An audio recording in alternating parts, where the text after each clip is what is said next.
বাস্তবতা হচ্ছে এই জীবনটা আমাদের কল্পনার চেয়েও অনেক অনেক ছোট।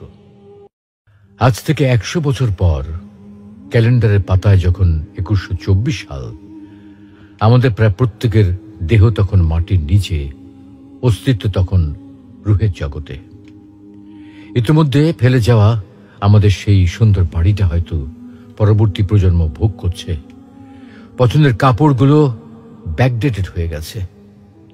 শখের গাড়িটা হয়তো অন্য কেউ চালাচ্ছে, আর আমায় খুব কম জনই স্মরণে রেখেছে, হয়তো হয়তো কেউ ভাবেও না।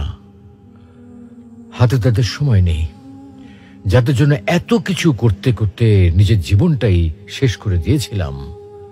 আচ্ছা আচ্ছা, বাস্তবতার এই জীবনে আপনি আপনার দাদার দাদাকে কতবার স্মরণ করেন? আপনার দাদির কথা আপনি কখনো কি আপনার মনে পড়ে?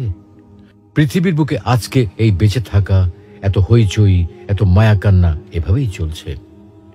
গত হওয়া অসংখ্য প্রজন্মকে টপকে আমরা এই জীবন লাভ করেছি। তেমনিভাবে আগামীতে অসংখ্য প্রজন্মের ভিড়ে হারিয়ে যাবে আমাদের এই জীবন।